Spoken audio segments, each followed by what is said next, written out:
Sobrando aí, fazer silêncio, virar para frente, prestar atenção aqui. Então, a partir de hoje, nós vamos entrar no pensamento moderno.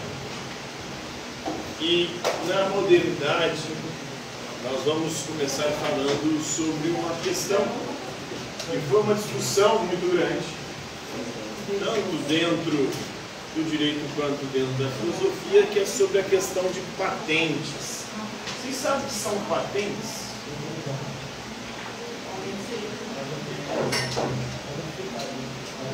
Vai? O que é a patente no Free Fire? Tipo, você ligar a noite, né? É como você podendo dizer assim, no jogo, né, na verdade. É o lugar que Eu estou numa patente de bronze. Receitas. Hoje está bem universalizado. Eu sentei. Right. Eu não raspo meu tipo de chão igual você, não. Patentes aí no Free Fire.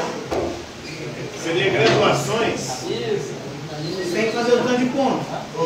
Se aumentar a sua patente. Tem que matar muito. E as patentes militares, né? Então deve estar relacionado a isso aí. Mas a patente a que nós estamos referindo aqui é sobre o direito. Não, vai beber.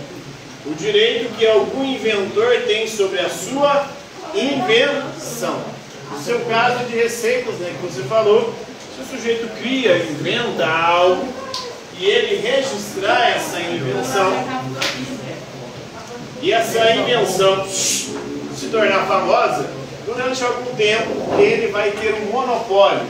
Somente ele poderá usufruir dessa patente.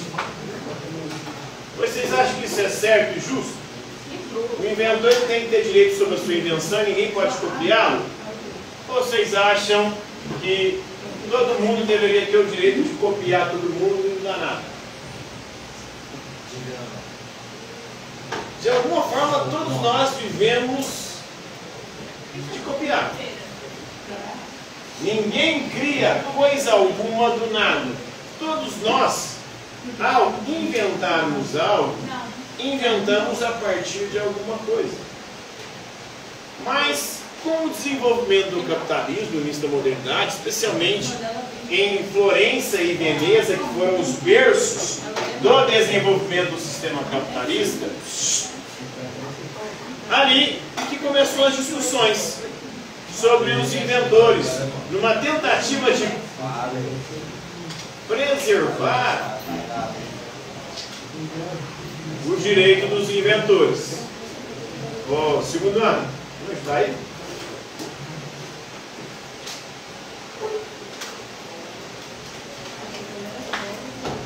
O primeiro e mais famoso Estatuto de Patentes é o Estatuto de Patentes veneziano. Ele foi estabelecido em 1474, finalzinho da Idade Média, início da modernidade, no momento ali onde justamente Veneza e Florença eram dois grandes polos do capitalismo comercial. A burguesia europeia ia até o Oriente buscar o quê?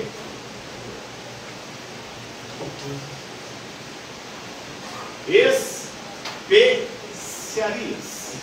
Tipo temperos, né? Temperos, tecidos, produtos, mercadorias que não existiam na Europa, que eram produzidas somente no Oriente. E ao levá-las, né, para a Europa, eles comercializavam e tiravam alguma vantagem desse comércio, tendo algum lucro. E aí duas cidades começam a enriquecer bastante, Veneza e Florença, porque era de lá que partiam esses mercadores, esses burgueses. E a partir do momento que as cidades começam a enriquecer, começa a se desenvolver as primeiras instituições financeiras, os primeiros bancos modernos, e também começa a se desenvolver uma legislação para proteger aquilo que é capital para o capitalismo, que é a propriedade privada. Propriedade privada, que no primeiro momento é uma propriedade particular, mas que depois vai se tornar uma propriedade privada dos meios de produção. Vamos pegar um caso mais recente, a vacina de Covid-19. Os inventores da vacina, eles deveriam ou devem ter o direito de propriedade exclusiva sobre a vacina?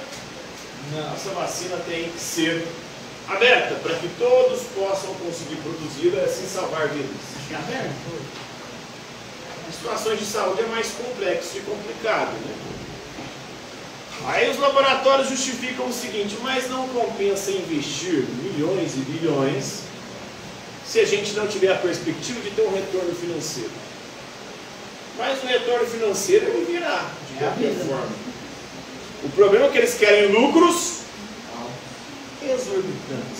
Porque quando você tem um monopólio de produção de alguma coisa, você pode negociar aquilo pelo preço que você quiser. Você pode jogar o preço lá nas alturas e foda-se as vidas, no caso da vacina.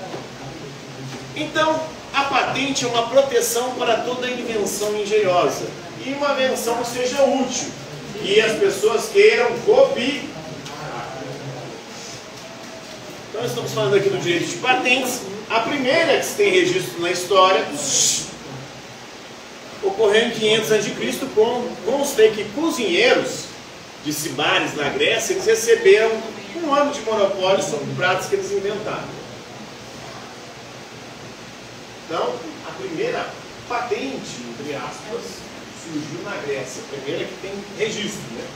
Porque esses cozinheiros inventaram os pratos e passaram a ter o monopólio sobre eles, o controle sobre eles. Ninguém poderia copiá-los. Depois, em 1421, já ali na transição da Idade Média para a Idade Moderna, a primeira patente conhecida de uma invenção emitida para o Filippo Brunelleschi, em Florença. E o Brunelleschi tinha inventado uma embarcação para carregar o material que iria construir a Catedral de Florença.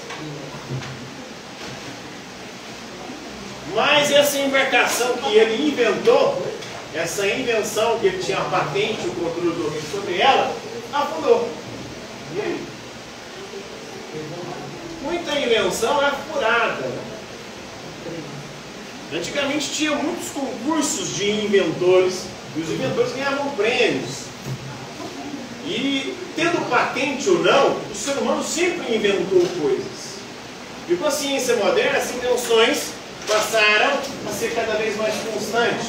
O problema é que agora no sistema capitalista, essas invenções, elas não acontecem mais por inventores particulares. Todas as empresas hoje têm os seus engenheiros, os seus inventores, mas que trabalham em equipe. E quem lucra, no final das contas, não são os inventores. Os inventores, eles têm salários. Quem lucra no final das contas hoje são as empresas que exploram o trabalho e a mão de obra desses inventores. Então, houve uma usurpação dos meios de produção. O inventor de outrora praticamente não existe hoje. Não tem um caboclo que inventa sozinho alguma coisa. Mas tem um caboclo que leva a fama. Elon Musk, Steve Jobs. São duas figuras aí, famosas recentes. Opa, só avisar minha segunda foi indo embora. Cadê ela? Da Júlia, gente. Ô, tô indo embora, falou? Então, Elon Musk e Steve Jobs nunca inventaram nada. Mas são conhecidos mundialmente como indivíduos geniais. Geniais por quê? Qual que é a genialidade dessas figuras? O que eles inventaram, criaram graças à sua inteligência extraordinária? Merda nenhuma. Eles só têm ou tiveram dinheiro para poder investir.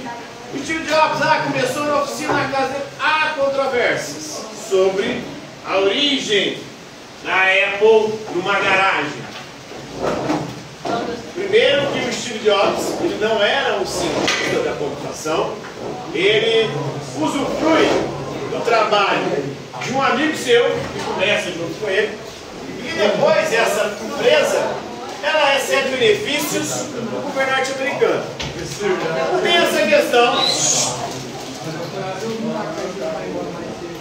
sobre as patentes. Será que é justo, é certo e correto? Então fica a reflexão aí sobre esse direito que existe até hoje, né? Começou lá no século XV e teoricamente era para garantir o direito dos inventores às suas invenções.